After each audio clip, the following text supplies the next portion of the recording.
Welcome to AHRC TV's weekly roundup. In this week's program, judicial independence has been restored in Sri Lanka with the reinstatement of Chief Justice Dr. Bandaranayake.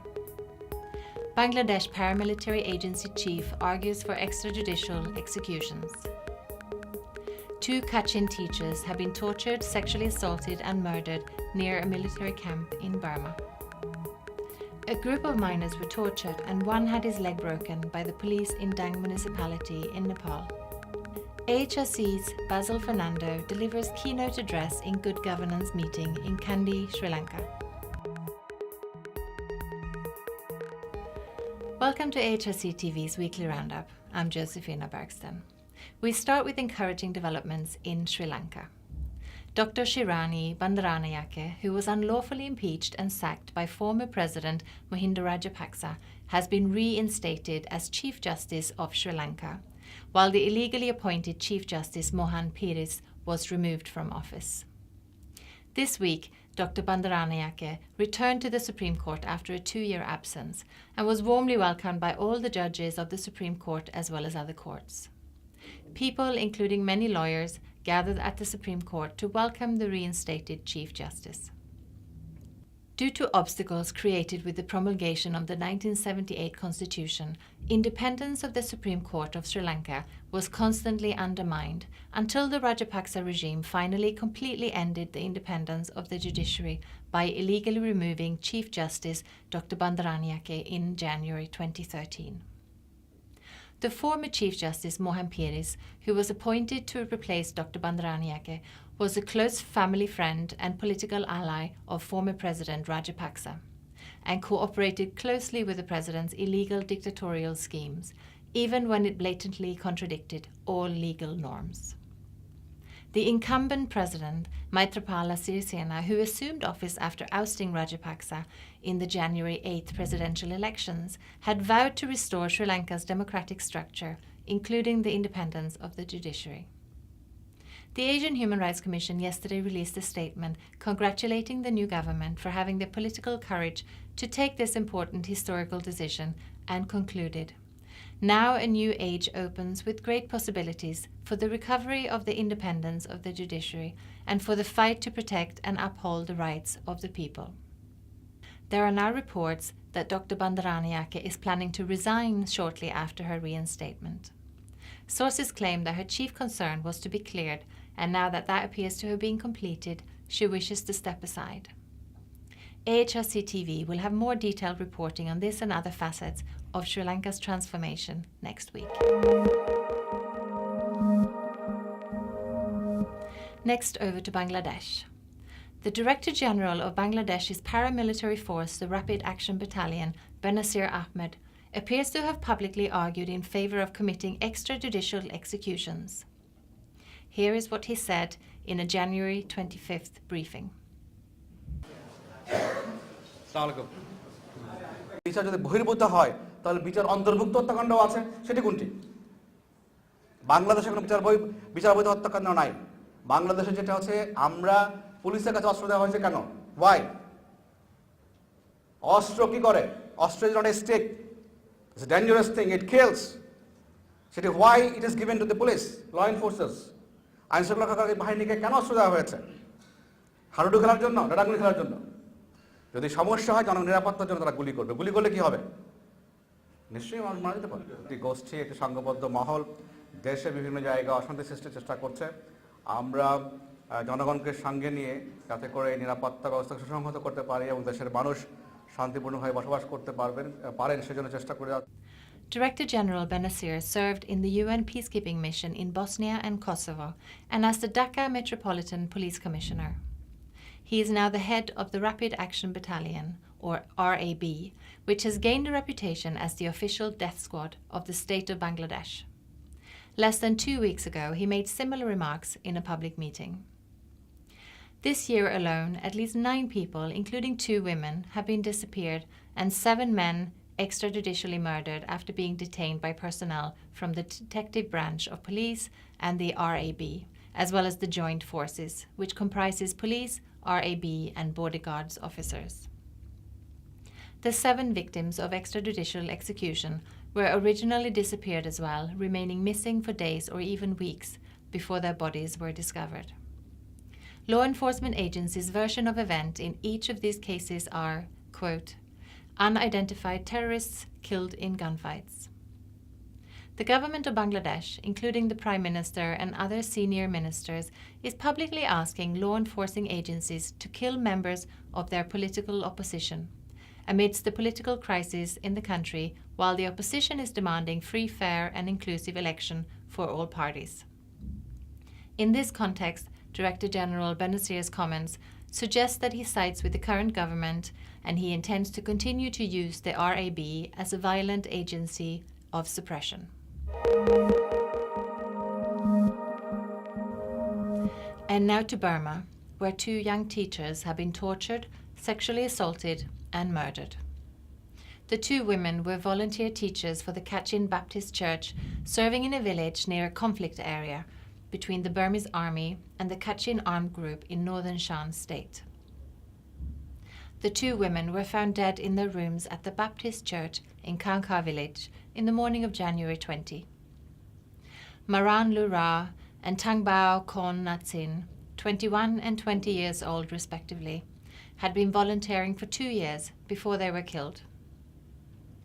The villagers found the bodies bloodied, bearing signs of having been beaten with a blunt instrument, and one of the women had knife wounds on her face and hands. A large blood-stained stick was found near the bodies. Both women were found undressed, and one of them had a lump of hair in her hand, indicating sexual assault and struggle. At the time, a Burmese army battalion was camped near where the bodies were found.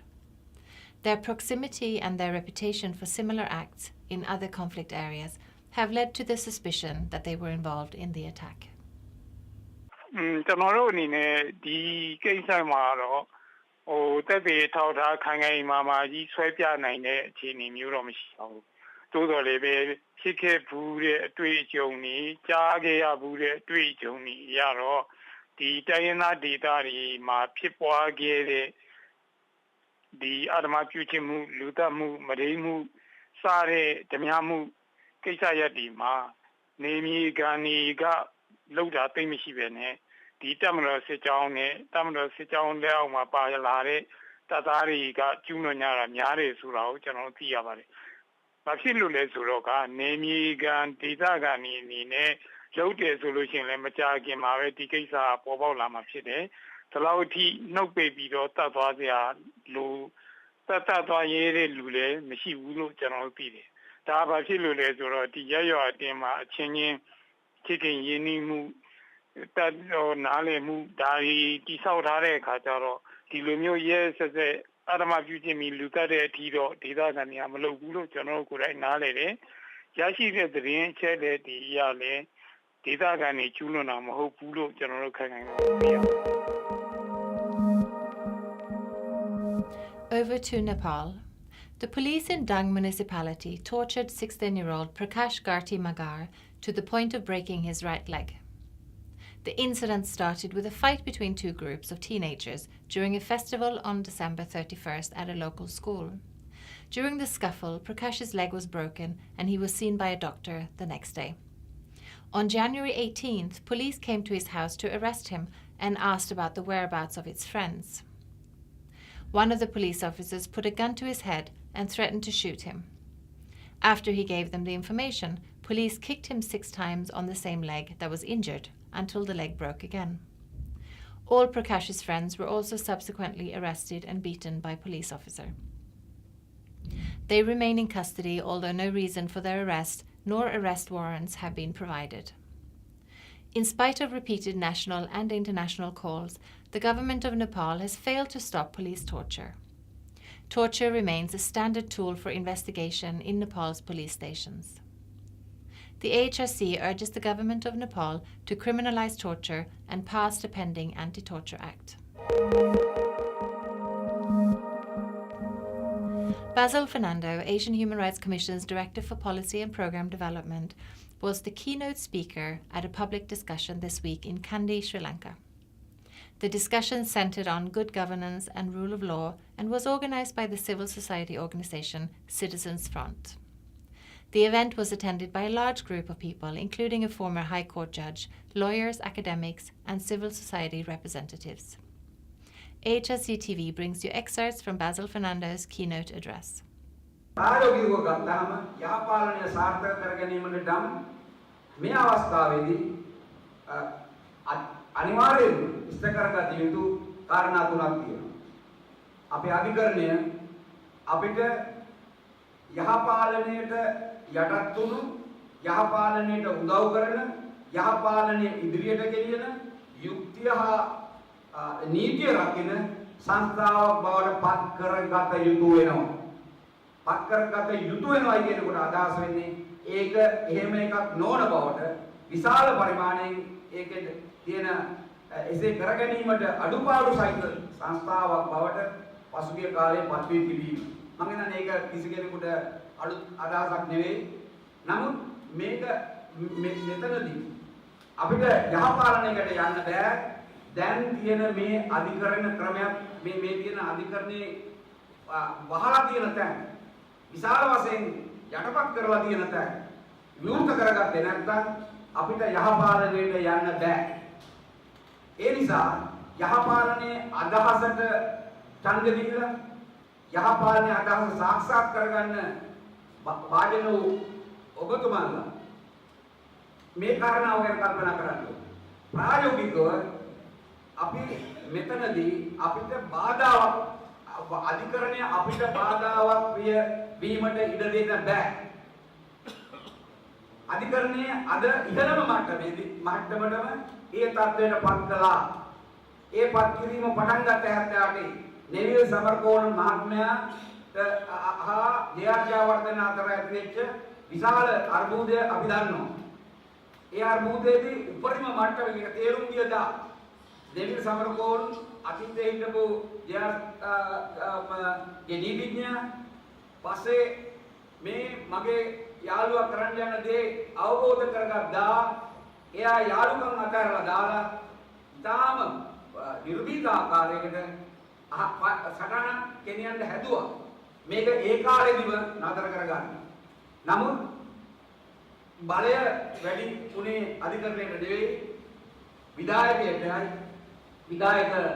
විධායක ජනාධිපති ක්‍රමයේ මුළුමනින්ම පාවිච්චි කරුවේ අධිකරණය යටපත් කරා. අපි විධායක ක්‍රමය නැති කිරීම ගැන කතා කරද්දී අපි කතා කරන්නේ විධායක ක්‍රමයට ඉඩ නොදෙන්න අධිකරණය යටපත් නොකරන්න. මේ යටපත් කිරීම එදා පටන් ගත්තා. ඒක කෙරවලක් නැතුව ටික මේ සමහර අග්‍රවිනිශ්චයකාරවරු තීන්දුව කෙරුවා මේක සටන් කරන්න ගියොත් මම ඕනවට වඩා අපිට ගහනවා. ඒ නිසා අපි මේක ෂේප් එකේ ගෙනියන්න ඕනේ කියලා ඒක හරියට කතා කරන්න මේක අවස්ථාව නෙවෙයි. ඒ පස්සේ කාලෙදී නැවත මේක සම්පූර්ණයෙන්ම යටපත් කර ගැනීමේ අවශ්‍යතාවය වැඩි වෙලා දැනෙනකොට විශේෂයෙන්ම රාජපක්ෂ ජනාධිපති හැටියට තේරුම් ගත්තාම මම ජයාටත් වඩා එහායි මේ විධායක ක්‍රමය පාවිච්චි කරනවා මගේ බලය සඳහා. මේකට බාධකයක් තියෙනවා. මේ බාධකේ තමයි මේ අධිකරණය. ඒ නිසා මේ අධිකරණය මම යටපත් කරන්න ඕන. ඒ යටපත් කිරීම සඳහා හිටපු අග්‍රවිනිශ්චයකාරයා වයි කෙරුවා. අග්‍රවිනිශ්චයකාරයා වයි කරපු ක්‍රමේ නෙමෙයි වෙනද තියෙන්නේ. අග්‍රවිනිශ්චයකාරයා ඒ අයි කරපු අරමුණ මොකක්ද කියන්නේ? ඒ අරමුණ තමයි අධිකරණය යටපත් කරලා මට සම්පූර්ණයෙන්ම සහයෝගය දෙන විනිශ්චයකාරවරයෙක් වෙදෙන පත් කරගන්න ඕනේ කියලා. අස්කරුවේ විතරක් නෙමෙයි වැරදි පත් කරගත්ත ක්‍රමෙත් වැරදි. අස්කිරීමයි පත් කිරීමයි දෙකම කෙරුවේ අධිකරණය Tamanට ඕන හැටියට පාලනය කරගෙන යටපත් කරගන්න හැකි තත්ත්වයක් හදන්න. මේ තත්ත්වය නැති කරගත්තේ නැත්නම් යහපාලනයේ කියන දේ හීනයක් විතරයි. මොකද ආණ්ඩුවක් කියලා කියන්නේ බලයන් තුනක්. විධායක, ව්‍යවස්ථාදායක, අධිකරණය. එකක් පැත්තක් අංශභාගී නම් මේක එකක් අංශභාගයට ගියොත් අපේ පැත්තක් අංශභාගයට ගියා වගේ තමයි. දැන් තියෙන අංශභාගය හැදිච්ච අධිකරණ ක්‍රම අංශභාගය විධායක ජනාධිපති ක්‍රමයේ විසින් මේක අංශභාගය හදලා තියෙන්නේ. මේක නැති කරගත යුතුයි. ඒ නිසා අපි කතා කරන්නේ සාමාන්‍ය කාලයකදී සාමාන්‍ය අවස්ථාවකදී විනිශ්චයකාරවරුන් අස් කිරීම කරන ක්‍රමය ගැන නෙවෙයි. විශේෂ අවස්ථාවක ප්‍රජාතන්ත්‍රවාදය යටපත් කරලා නීතිය ක්‍රියාත්මක කරන්න බැරි කරපු අධිකරණය. නීතිය ක්‍රියාත්මක කිරීමට තියෙන උපරිම සංස්ථාව අධිකරණය. නීතිය ක්‍රියාත්මක කරගන්න විශාල බාධකයක් වෙලා තියෙන අවස්ථාවක ඒ නිසා අන්ධ වෙන්න එපා. අන්ධ වෙලා යහපාලනය කරන විශ්වාසයක් තියාගෙන ඉන්න එපා. මේක නැති කළ යුතු වෙනවා අනිවාර්යයෙන්ම. ඒක නැති කරන සම්පූර්ණ සාධාරණයි. අස්කරුවෙක් වැරදි විදියට, පත්කරුවෙක් වැරදි විදියට ඒවා ලෝකේ වෙන දේවල් නෙවෙයි. දැන් මෙතන අපි කතා කරන්නේ මේ සාමාන්‍ය කාලයකදී විනිශ්චයකාරවරුන් අස් කිරීම, එහෙම නැත්නම් විනිශ්චයකාරවරුන් එළියට දැමීම ගැන නෙවෙයි. සම්පූර්ණ බාධකයක් බවට පත් වෙච්ච සියලුම ව්‍යාපාරණය පිළිබඳ අංග වල ඒක වහාම වෙනස් කර ගැනීම පිළිබඳ ප්‍රශ්නයටයි. ඒ ප්‍රශ්නෙට ජනාධිපතිතුමා එන්නේ ඉස්සෙල්ලා පොරොන්දු වුණා. ඒක කරනවා කියලා ඒක අවබෝධයක් ඇතුව මම හිතනවා දැනුත් ඒ අධිෂ්ඨානය තියෙනවා. ඒ අධිෂ්ඨානෙට ජනතා සහයෝගය දීලා ජනතාව මැදිහත් වෙලා ඊටම සුළු කාලයක් ඇතුළත මේක කරගන්න මේක කර නොගත්තොත් ප්‍රායෝගිකව කම්නෝන්තර පරාදයි. That is all for this weekly roundup. For more on these and other issues, please visit www.humanrights.asia. Thank you for watching and see you next week.